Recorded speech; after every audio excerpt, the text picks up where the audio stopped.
ശശിയെ പോരടാ, ഇപ്പൊ കറക്റ്റ് പോകും. സൂര്യക്കെതിരെ വീണ്ടും കേസ്. നമ്മളെ പോലീസ് ഓടിക്കുന്നാണോ തോന്നുന്നത്.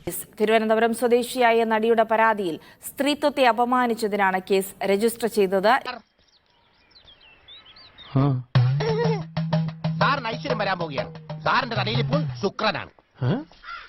ദുരനുഭവം ഉണ്ടായത് ജയസൂര്യയിൽ നിന്നാണെന്ന് നടി ആദ്യമായി വെളിപ്പെടുത്തി. തിങ്കളാഴ്ച ഒരു പീഡന കേസോട് നേരിടാൻ തയ്യാറായിരിക്കും. ജയസൂര്യക്കെതിരെ കേസെടുത്തത് സ്ത്രീത്വത്തെ അപമാനിച്ചെന്ന വകുപ്പ് ചുമത്തിയാണ് കേസെടുത്തത്. ഇതിനിടെ തന്നോട് മോശമായി പെരുമാറിയത് ജയസൂര്യയാണെന്ന് തിരുവനന്തപുരം സ്വദേശിനിയായ നടി ആദ്യമായി വെളിപ്പെടുത്തി.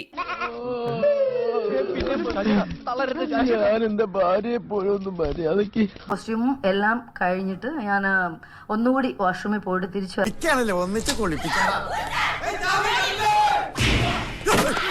ഹോൾഡിയാണ്. അപ്പോഴാണ് നോക്കുമ്പോ ഇത്രയും വലിയൊരു നടനാണ്.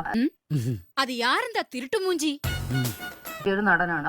ശരിക്കും വന്ന് ഹോൾഡ് ചെയ്തപ്പോ ഞാൻ പേടിച്ചിട്ട് ഇങ്ങനെ തള്ളിയപ്പം പുള്ളി 2 സ്റ്റെപ്പ് ബാക്കിലോട്ട് മാറി.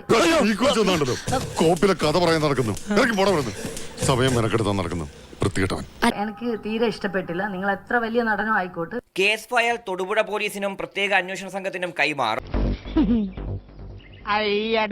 സാറിന് ഇപ്പൊ അവന്മാരുടെ കൈ കിട്ടിയ കുറുപ്പ് സാറിന്റെ കാര്യം പോക്കാം. ഇത് 2ാം തവണയാണോ സിനിമാ മേഖലയിലെ സ്ത്രീകളുടെ പരാതിയിൽ ജയസൂര്യക്കെതിരെ കേസെടുക്കുന്നത്. സെക്രട്ടേറിയറ്റിൽ വെച്ച് നടന്ന സിനിമാ ഷൂട്ടിങ്ങിനിടെ എറണാകുളം സ്വദേശിനിയായ നടിയെ കയറിപ്പിടിച്ചെന്ന പരാതിയിലായിരുന്നു കഴിഞ്ഞ ദിവസം പോലീസ് കേസെടുത്തത്. പിന്നെ പട്ടാപ്പകളുടെ സ്ത്രീയെ കയറിപ്പിടിച്ചൊരുത്തരെ ഞാൻ അമേരിക്കയിലാണുള്ളത്. അദ്ദേഹം ഉടൻ നാട്ടിലേക്ക് മടങ്ങില്ല. നോക്കിയാൽ തന്നെ കേസാ, ജാമ്യം വരെ കിട്ടില്ല. പീഡിപ്പിച്ചോണ്ട് ജയിലിലോട്ട് ഇന്നല്ലേ അവിടുത്തെ തടവുകാര രോഗം മരണം ഇടിയിട്ടുണ്ടെന്ന് കേട്ടുള്ളത്. സത്യം.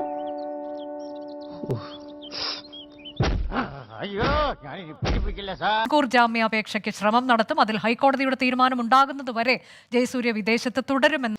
ഇപ്പൊ നാട്ടിലെ കൊച്ചു പിള്ളേരെ വരെ കളിയാക്കി തുടങ്ങി. ഇനി ഒന്നുകൂടെ വയ്യ. ഇനി ഈ നശിച്ച നാട്ടിലേക്ക് ഞാൻ ഇല്ല. ഇത്രയും വലിയ ഗതികെട്ടവൻ ഈ ലോകത്ത് വേറെ ആരെങ്കിലും ഉണ്ടാവും എന്റെ കർത്താവേ.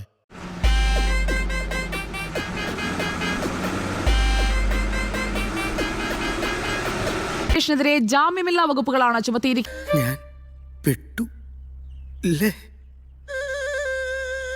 IPC 3761 ബലാത്സംഗം, 354 സ്ത്രീത്വത്തെ അപമാനിക്കൽ, IPC 452 അതിക്രമം, 509 സ്ത്രീത്വത്തെ അപമാനിക്കുന്ന ആംഗ്യം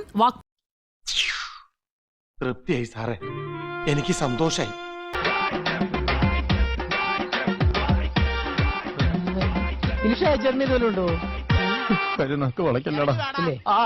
ഇനി എനിക്ക് എന്താണ് വേണ്ടേ? കൊട്ടേട്ടൻ്റെ ഒരു ഫോട്ടോ തരുമോ? എന്തിന്? പേഴ്സിൽ വെക്കാനാ.